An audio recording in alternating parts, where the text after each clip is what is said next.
Assalamualaikum warahmatullahi wabarakatuh. Alhamdulillahillazi ja'alal ayyama a'yada diyafata li ibadihi shalihin wa ja'ala fi qulubil mu'minina bahjatan wa surura. Asyhadu an la ilaha illallah wahdahu la syarika lah sahadatan u'idduha li liqa'i dhuhra. Wa asyhadu anna sayyidana Muhammad abduhu wa rasuluhu arfa'ul bariyatil qudra. Allahumma salli wa sallim wa karrim wa barik ala sayyidina Muhammadin wa ala alihi wa ashabihi ila yaumit tuqai amma ba'd. Subhanaka la ilma lana illa ma 'allamtana innaka antal alimul hakim. Wala haula wala quwwata illa billahil aliyyil azim. Pengurus Masjid Al-Hidayah yang saya hormati, Guru khusus Pak Haji Haddad Triyono, para jamaah, bapak-bapak dan ibu-ibu yang semoga selalu dirahmati dan diberkahi oleh Allah Subhanahu wa Ta'ala. Puji dan syukur kita panjatkan kehadirat Allah dengan berkat curahan rahmat, hidayah, inayah dari Allah. Siang hari ini kita masih diberikan kesempatan oleh Allah untuk mendekatkan diri kita kepadanya dengan sholat zuhur berjamaah di masjid yang mulia ini, dilanjutkan dengan majelis ilmu, majelis silaturahim, majelis zikir, majelis salawat. Kita berharap pada Allah Subhanahu wa Ta'ala, semoga tidak hanya ibadah kita hari ini, akan tetapi seluruh amal ibadah dalam kehidupan kita semuanya dapat dijadikan amal ibadah yang diterima, diridhoi oleh Allah Subhanahu wa Ta'ala. Salawat teriring salam semoga selalu selamanya tercurah pada baginda Nabi besar Muhammad sallallahu alaihi wasallam beserta keluarganya, sahabatnya, serta pengikutnya yang setia dan istiqamah terhadap ajaran dan sunnahnya sampai yaumil qiyamah. Hadirin jamaah salat zuhur yang dirahmati dan diberkahi Allah. Baru saja kita sudah tunaikan yaitu pelaksanaan kurban di hari raya Idul Adha sampai di hari tasyrik pada hari Ahad Ashar kemarin yang terakhir, dan juga pelaksanaan ibadah haji di tanah suci Mekah Al-Mukarramah dan berziarah ke makam Nabi di Madinatul Munawwarah. Akan tetapi dari setiap ibadah yang kita tunaikan, baik yang namanya sholat, puasa, kurban, haji, umroh, itu tidak hanya sekedar menggugurkan kewajiban, akan tetapi memberikan warna dalam membentukkan kepribadian seorang muslim. Sholat bukan hanya satu ibadah yang diawali dengan takbir, diakhiri dengan salam, tetapi sholat yang benar yang diterima Allah adalah sholat yang mampu mencegah perbuatan yang keji dan munkar. Jadi tidak lahir generasi yang namanya STMJ, sholat terus, maksiat jalan saban hari. Karena sholat yang diterima, la sholata liman la tanha sholatahu anil fahsya'i wal munkar. Tidak dikatakan sempurna sholat seseorang apabila sholatnya belum mampu mencegah perbuatan yang keji dan munkar. Kemudian ibadah saum, puasa, bukan hanya sekedar menahan lapar, haus dan dahaga hubungan suami istri dari fajar menyingsing sampai maghrib. Tetapi puasa yang benar adalah puasa yang menghantarkan dirinya kepada pribadi muttaqin, la'allakum tattaqun. Termasuk di dalamnya ibadah kurban. Yang kemarin kita tunaikan tuh kurban. Yang punya rezeki kemudian melakukan pemotongan hewan kurban, itu merupakan perintah dari Rasulullah Shallallahu Alaihi Wasallam. Bahkan orang yang punya keluasan rezeki, dia tidak berkurban tanpa alasan yang benar. Maka kata Nabi diancam pala yaqrobanna musallana, jangan deketin tempat sholat gua. Itu Nabi nggak suka sama orang yang banyak rezekinya, alasan nggak ada, ya. Kalau ada banyak rezekinya tapi kebutuhan banyak buat bayar sekolah anak-anak, kuliah dan lain sebagainya, kemudian tidak berkurban, itu tidak mengapa, ya. Tetapi kalau tidak ada alasan untuk itu, kemudian tidak berkurban, fala yaqrobanna musalla, jangan deketin tempat sholat saya, kata Nabi. Ini kalau kita ngelihat sejarah, kurban itu bukan hanya saat Nabi Ibrahim, Pak. Nabi Adam sudah mulai berkurban. Dulu anak Nabi Adam yang namanya Habil dan Kabil. Itu Habil dan Kabil berkurban. Ini Habil kurbannya dengan binatang yang sangat bagus. Gemuk, ikhlas semata-mata karena Allah. Sedangkan Kabil, dia melakukan kurban karena hasud dan iri terhadap saudaranya. Maka yang diterima kurbannya itu adalah kurbannya Habil di dalam sejarah. Nabi Ibrahim pernah kurban. Bahkan Nabi Ibrahim ini kurbannya luar biasa. Sampai 1000 ekor kambing. Kira-kira ada nggak di Indonesia ya, kurban sampai 1000 ekor kambing? 1000 ekor kambing, 300 lembu, dan 100 unta. Nabi Ibrahim. Jadi 300 sapi, 100 ekor unta. Kemudian terdengar oleh umatnya Nabi Ibrahim. Umatnya bangga. Masya Allah Ibrahim, kurbanmu luar biasa. Kata Nabi Ibrahim, ini sih nggak seberapa. Kalaupun Allah memerintahkan saya untuk mengorbankan anak saya akan korbankan anak saya. Kata Nabi Ibrahim. Itu waktu belum punya anak. Biasa orang kalau begitu, suka begitu. Ya. Kalau tanah gua laku, Ustadz gua kasih 1 M. Ya. Bang Adat kan sering gitu kan, sama orang suka digituin kan. Kalau tanah saya laku 1 M buat Masjid Al-Hidayah. Begitu laku, batang hidungnya nggak kelihatan. Karena orang ngomong kadang-kadang sebelum kejadian. Nabi Ibrahim alaihissalam ngomong sebelum punya anak. Jangankan sapi, jangankan domba, jangankan unta. Kalau Allah perintahkan untuk mengorbankan anak, aku akan korbankan. Maka diuji oleh Allah. Kemudian punya anak, Nabi Ismail. Ya. Fabasyarnahu bigulamin halim. Beritakan kabar gembira tentang kelahiran seorang anak yang sangat penyabar dan soleh, yaitu Nabi Allah Ismail alaihissalam. Lagi sedang lucu-lucunya, senang-senangnya, bahagia-bahagianya, sayang-sayangnya, maka Allah menguji Nabi Ibrahim. Dulu omongannya benar apa enggak? Lebih cinta mana? Ke Nabi Ismail anaknya atau ke Allah Subhanahu wa ta'ala? Maka dimimpikan itu. Falamma balagha ma'ahu sya'ya dalam surat As-Saffat. Ketika Nabi Ismail telah sampai balignya, kemudian diperintahkan ngimpi. Ngimpi pertama tanggal 8. Belum dikasih kabar ke Ismail, anaknya itu. Karena belum yakin ini perintah Allah. Makanya tanggal 8 disebut tarwiyah. Tarwiyah itu asal kata dari ro'a. Ro'a artinya mimpi dan melihat. Kemudian malam 9 mimpi lagi.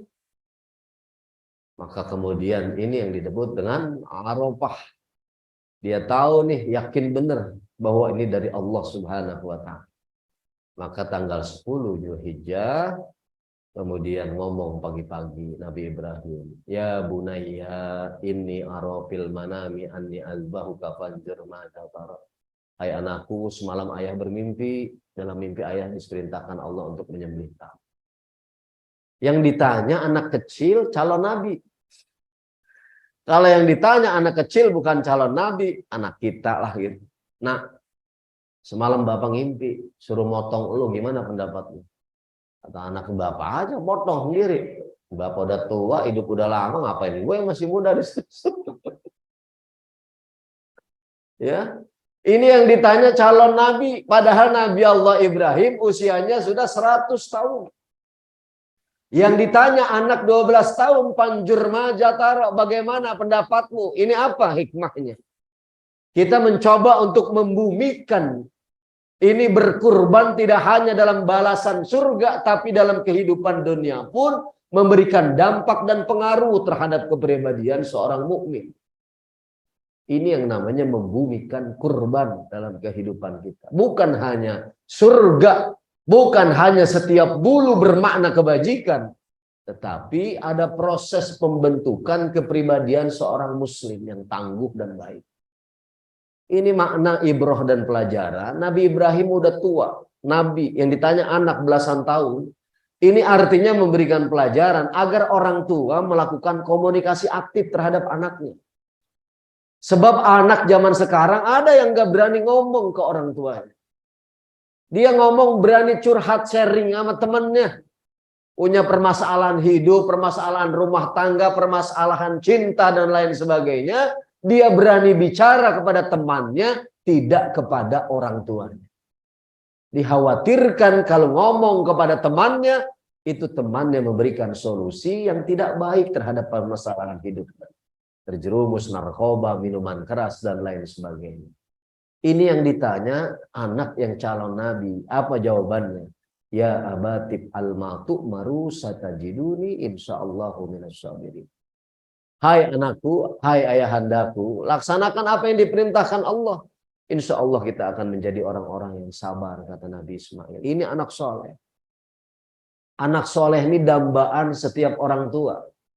Kalau ada yang nanya, ibu-ibu suka nanya ke Ustaz, Tad, gimana caranya biar cepat punya anak soleh? Kalau pengen cepat punya anak soleh, gampang. Pengen cepat doang, kawinnya sama bang soleh.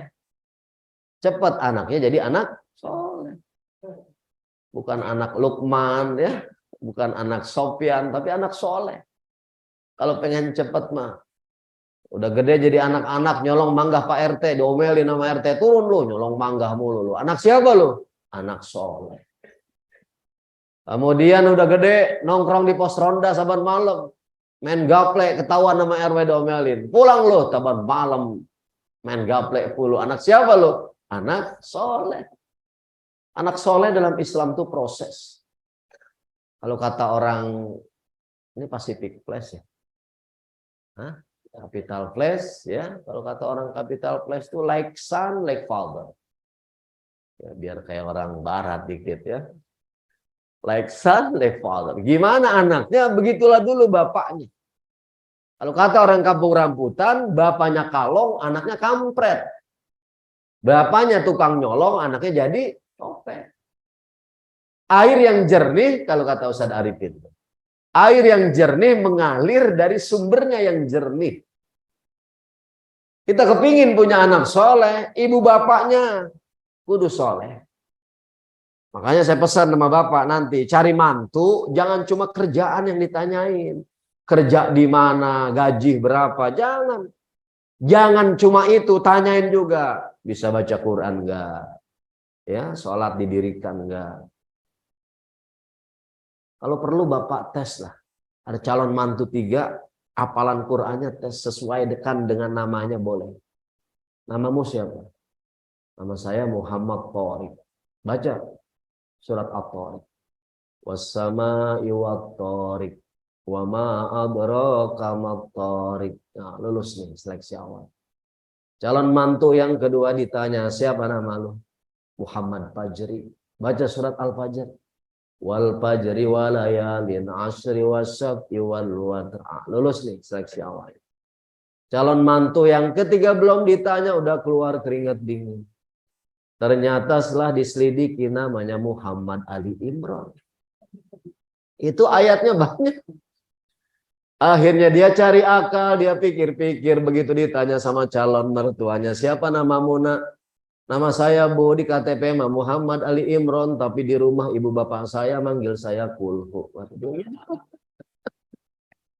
Gua tahu lo nggak hafal Ali Imran, lo hafalnya Kulhu doang. Baca tuh Kulhu. Ya. Jadi ini anak soleh ini merupakan aset orang tua. Ketika orang tuanya masih hidup, anak soleh mampu menunjukkan bakti dan tunduk kepada kedua orang tua. Di saat orang tuanya sudah berada di alam barzah, anak yang soleh jadi aset terbesar yang terus mengalirkan pahala dan doa kepada orang tuanya yang berada di alam barzah. Karena itu semua orang tua menginginkan punya anak soleh dan salehah dalam kehidupan. Hati-hati Pak. Ya.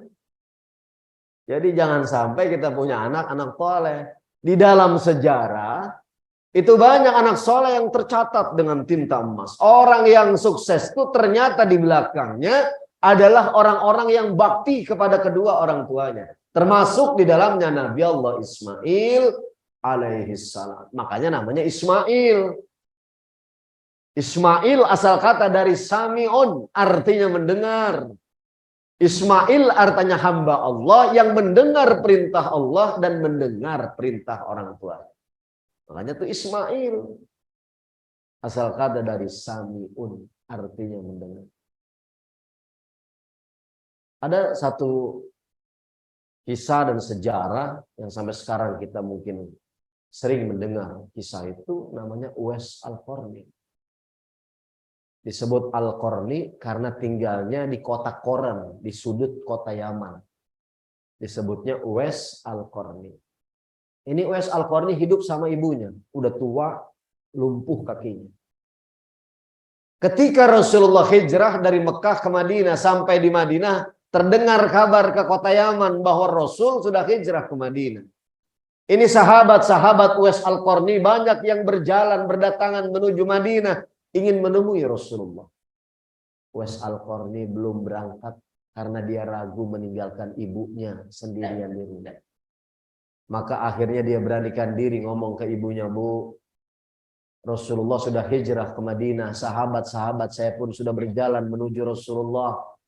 Saya pun rindu ingin melihat wajah Nabi. Namanya selalu kubaca tiap sholat, dikumandangkan setiap azan, bahkan berdoa, bergantung di arsy Allah tanpa menyebut salawat Nabi Muhammad. Maka sekarang saatnya saya kepingin melihat wajah Rasulullah. Aku mohon izin kepada ibu. Kata ibunya, silahkan kau berangkat nak, tapi ingat begitu sampai ke rumah Rasulullah, cepat kembali kepada ibu. Ibu nggak ada yang ngurus di rumah. Akhirnya Uwais Al-Qarni berjalan, dipercepat agar cepat datang sampai ke Madinah. Begitu sampai di Madinah, Rasulullah sedang keluar dakwah, bertemu dengan istrinya Sayyidatina Aisyah. Akhirnya tanpa pikir panjang ingat pesan ibunya. Padahal rindu kepada Rasulullah, dia kembali lagi pulang untuk mengurus ibunya. Ini begitu baktinya kepada ibunya, bahkan kepingin berangkatin haji ibunya. Itu celengan, tabungan yang sudah dia kumpulkan 3 bulan sebelum musim haji. Dia tebok celengan. Dia belikan anak sapi. Tiap pagi anak sapi digendong dari rumahnya sampai ke atas bukit. Sampai atas bukit, sore hari lagi digendong sampai ke rumahnya. Ini 2 bulan lebih dilakukan oleh Uwais Al-Qarni, sehingga sahabat mengatakan, Uwais gila, Uwais tidak waras. Itu anak sapi tiap pagi digendong, sore hari diturunkan kembali ke rumahnya. Begitu musim haji tiba, Uwais datang ke ibunya, Bu, sekarang musim haji tiba. Uwais berjanji kepada Allah tahun ini untuk memberangkatkan haji ibu. Uwais memang tidak punya bekal untuk membekali ibu. Tapi 2 bulan lebih Uwais latihan tiap pagi menggendong anak sapi. Sampai ke atas bukit, sore harinya Uwais turunkan. Uwais dikatakan gila, tidak waras. Ini semua Uwais lakukan agar mampu dan kuat menggendong ibu dari kota Yaman sampai kota Mekah. Sekarang naiklah Bu ke atas punggung Uwais. Itu naik dari Yaman sampai kota Mekah. Tawaf digendong oleh Uwais Al-Qarni, sa'i digendong. Bahkan wukuf pun diturunkan pelan-pelan ibunya karena tidak ikhlas apabila kaki ibunya menyentuh padang pasir kerikil yang tajam. Akhirnya berita ini terdengar kepada Rasulullah. Kemudian Rasul memanggil para sahabatnya, hai Abu Bakar, hai Ali bin Abi Thalib, kalau aku meninggal, cari sahabat yang namanya Uwais Al-Qarni. Cirinya ada bulatan putih di telapak tangannya. Kalau kau bertemu dengannya, mintalah doa, kata Rasulullah kepadanya. Sebab doa yang dipanjatkan Uwais Al-Qarni tidak pernah ditolak oleh Allah. Karena bakti dan tunduk kepada ibunya. Jadi kebaktian kepada orang tuanya mengguncangkan keridhaan Allah Subhanahu wa ta'ala. Dikala Allah ridho, jangan pun seisi dunia, surga pun akan diberikan kepada hamba yang diridhoi Allah. Radhiyallahu anhum wa radu'an. Dzalika liman khasya rabbah. Jadi ini merupakan aset terbesar agar diterima amal ibadah kita kepada Allah adalah bakti kepada kedua orang tua. Jadi orang yang berkorban itu yang diterima Allah sebenarnya bukan dagingnya, bukan darahnya. Yang kita korbankan itu bukan. Kalau daging paling banyak kita, apalagi yang motong. Paling banyak. Motong pala di bawah, kaki di bawah, dagingnya di bawah, main motong. Ya. Kalau darah mengalir ke tanah yang diterima Allah apa? La yanalallahu luhumuha wala dima'uha walaki yanaluhu taqwa minkum. Yang diterima oleh Allah adalah takwa kita. Karena kecintaan kita kepada Allah, kita keluarkan itu. Harta kita untuk membeli hewan kurban, kita persembahkan untuk Allah Subhanahu wa ta'ala. Bukan daging dan darah yang diterima oleh Allah. Makanya sangat prihatin apabila dia mampu memotong hewan kurban, tapi tidak mampu memotong sifat-sifat kebinatangan yang ada dalam dirinya. Kurban mah kurban, tapi egois. Kurban mah kurban, tapi serakah. Kurban mah kurban, tapi tidak mau menolong terhadap sesama. Inilah makna kurban yang sebenarnya. Kita mengorbankan sifat-sifat kebinatangan. Namanya nafsul bahimiyah yang ada dalam diri kita. Sehingga orang yang berkurban, dia akan semakin dekat dengan Allah. Karena memiliki akhlak yang mulia dan kepedulian terhadap sesama. Sehingga ada orang yang tidur dalam keadaan nyenyak, tetangganya merintih, kelaparan. Dia tahu dan dia diam saja. Kata Nabi, wallahu la yu'min. Demi Allah, dia tidak beriman kepada Allah. Kita ngambil 10 bungkus daging kurban, anak yatim gak kebagian. Kita ngambil 20 bungkus dari hewan kurban. Janda-janda tua yang setahun gak pernah makan daging, gak kebagian dalam kehidupan. Kita tanggung jawab di hadapan Allah Subhanahu wa ta'ala. Karena itu, selain kita memotong hewan kurban, potong juga sifat-sifat kebinatangan yang ada dalam diri kita. Kemudian haji. Haji mabrur. Ini haji mabrur adalah haji yang didambakan. Mabrur asal kata dari al-birru yang bermakna kebaikan. Jadi haji yang mabrur, haji yang bertambah kebaikan dan perbaikan dalam kehidupan. Kalau haji disebut sekali, bagus. Tapi kalau 2 kali disebut, nggak bagus. Haji, begitu. Kalau haji doang kan bagus. Haji, ya. Tapi kalau 2 kali, haji sih, pelit banget begitu. Haji ngomongin orang mulu. Nggak boleh. Ya. Karena haji yang mabrur itu haji yang bertambah kebaikan dan perbaikan dalam kehidupan. Makanya pernah ada satu dialog ulama, cucu Rasulullah, anak dari cucu Rasulullah. Namanya Imam Ali Zainal Abidin, anak dari Sayyidatina Husain. Ya. Ini Imam Ali ditanya sama muridnya, namanya Imam Shibli. Kata Imam Shibli gini, Imam, Syekh, guru, mabrur nggak haji yang saya tunaikan tahun ini? Ini kan pulang haji nih padanya. Ya. Yang didambakan adalah haji yang mabrur, al-hajjul mabrur, laisa lahul jaza ilal jannah. Haji yang mabrur adalah haji yang dibalas oleh Allah, balasannya tiada lain adalah surga. Bukan hanya itu. Tapi haji yang mabrur adalah haji yang bertambah kebaikan dan perbaikan dalam kehidupan. Haji yang mabrur jadi teladan dalam kehidupan masyarakat. Makanya nanya Imam Shibli, mabrur enggak? Nah, ditanya, enggak balik dijawab, nanya lagi. Begini nanya, ya. Ini pelajaran buat kita yang belum haji atau yang sudah haji.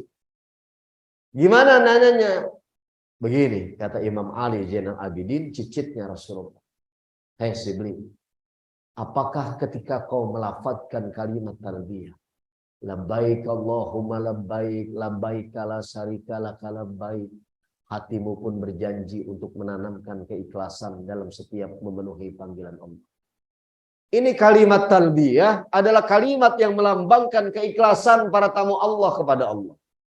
Labbaik Allahumma labbaik, labbaik la syarika lak labbaik innal hamda wan ni'mata lak wal mulka lak syarika lak innal hamda wan ni'mata lak wal mulka lak syarika.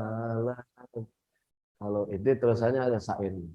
Pergi haji ke tanah suci, memenuhi panggilan ilahi, berziarah ke makam Nabi sebagai tanda cinta yang suci, berziarah ke makam Nabi sebagai tanda cinta yang suci. Nah, lanjutan. Berkeliling Ka'bah 7 putaran, tawaf dan sa'i pun dilakukan, dan seterusnya. Ya. Ini lambang apa labbaik artinya? Labbaik Allah, aku penuhi panggilanmu ya Allah. Jadi bukan karena pergi haji itu, kata Imam Al-Ghazali, orang berangkat haji yang pertama lijah. Apa lijah? Untuk gagah-gagahan. Agar pulang dipanggil Pak Haji. Makanya kalau dipanggil namanya nggak nengok. Kemana Pak Kosasi? Nggak nengok. Mau kemana Pak Haji Kosasi? Nengok 160 derajat. Enak aja lo manggil gua Kosasi, Kosasi. Haji mahal tahu. Gua Puroda 280. Puroda ya. Kalau plus 180 mahal. Kalau nggak dipanggil haji, wah rugi gua. Ini lijah. Kemudian apa lagi? Litamasya, untuk tur kata Imam Al-Ghazali. Banyak orang yang pergi haji hanya tujuannya untuk refreshing, piknik, tamasya. Daripada suntuk di Indonesia, dengerin politik ini itu, akhirnya berangkat haji. Ini tujuan yang salah. Kemudian yang ketiga kata Imam Al-Ghazali, orang pergi haji ada yang tujuannya littijarah, untuk bisnis dan gagah-gagah. Dilarang oleh Allah.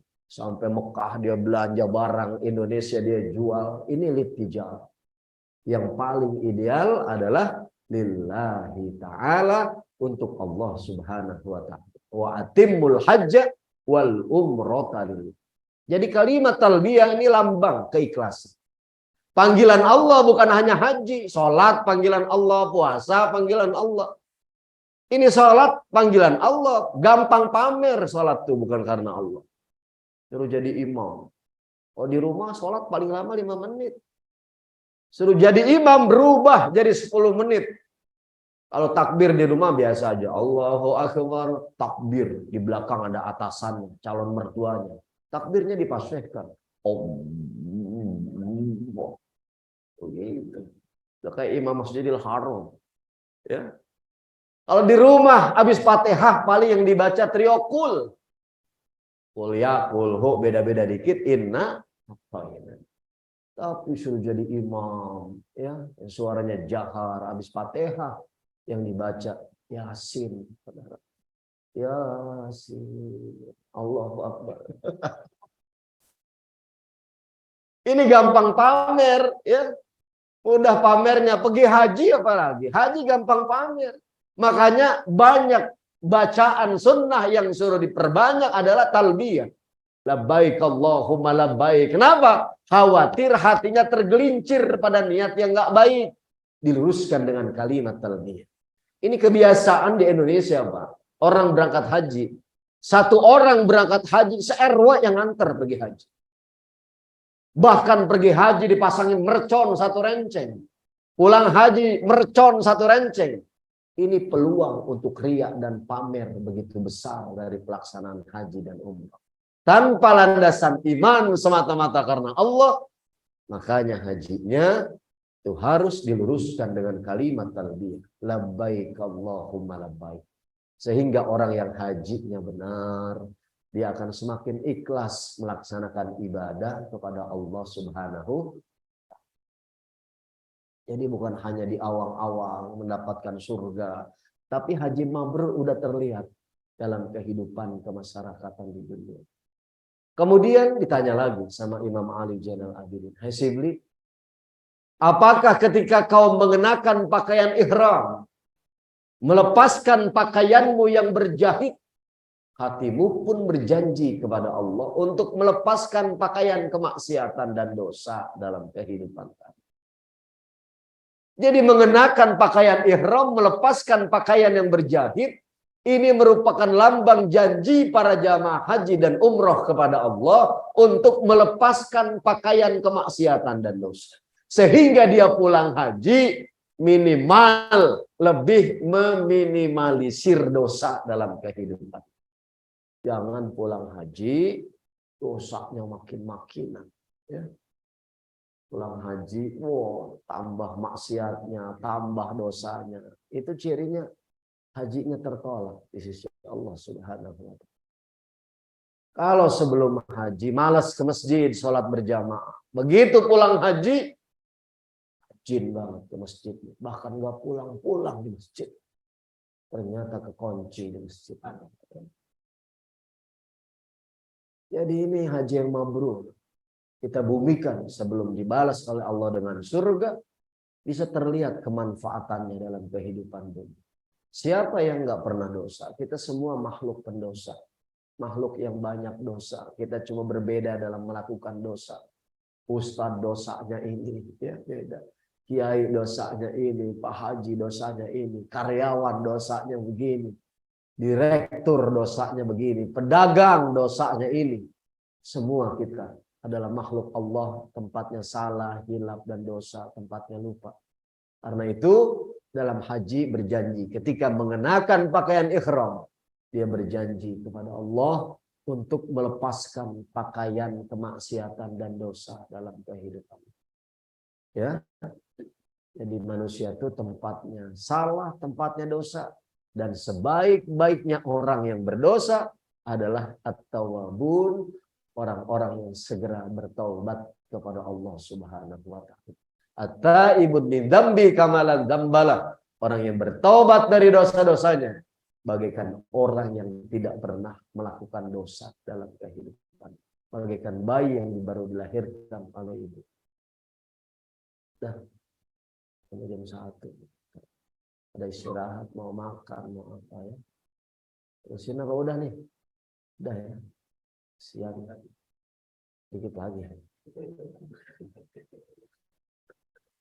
Aman, siang ntar usah joker dong. Usah joker lama banget kalau istirahat gitu ya. Tadi aja udah ada yang keluar atau apa di sini. Kalau mau keluar atau sebenarnya gampang, Pak. Pora-pora ada telepon. Ada telepon keluar. Nggak balik lagi terus. Udah kebaca tuh ya. Dah ya. Jadi padahal ada lagi makna tuh. Bang Haji Haddad. Makna dari tawaf. Ya. Makna dari sa'i. Makna dari wukuf. Yang maknanya itu tidak melangit tetapi membumi. Ya. Jadi dapat kita saksikan dalam kehidupan kita setiap makna pelajaran dari manasik itu. Kalau dia melakukannya benar dengan ruh, maka dia akan memberikan pelajaran dalam pembentukan kepribadian. Kalau tanpa ruh, udah kayak anak TK di pondok gede begitu. Ya, kayak anak TK di pondok gede melakukan manasik, tawaf keliling-keliling gitu. Ya, tanpa ruh, tanpa makna dari setiap manasik yang dia lakukan. Sehingga orang yang haji mabrur itu haji yang bertambah kebaikan dan perbaikan dalam kehidupan. Sehingga dikatakan oleh Imam Jalaluddin As-Suyuti, walikulli ibadati minal ibadati sahihatin. Setiap ibadah yang ditunaikan kepada Allah dengan benar, asarun bitakwimi qaimi bihawatahiyatin binafsi, dia akan memberikan pengaruh dampak yang positif dalam pembentukan kepribadian sebagai seorang muslim, semakin hari semakin taat kepada Allah dan semakin mulia akhlaknya, baik kepada Allah ataupun kepada sesama manusia. Mari sama-sama Kita baca suratul Fatihah, berdoa kepada Allah, semoga Allah panjangkan usia kita, Allah berikan kita kesehatan, Allah berikan kita kekuatan untuk mampu melaksanakan yang diperintahkan Allah dan meninggalkan yang dilarang oleh Allah Subhanahu wa taala. La hadhihi niyyah li kulli niyatin salihah wa ila hadratin nabi al-Fatihah. A'udzu billahi minasy syaithanir rajim. Alhamdulillahi rabbil alamin arrahmanir rahim maliki yaumiddin iyyaka na'budu wa iyyaka nasta'in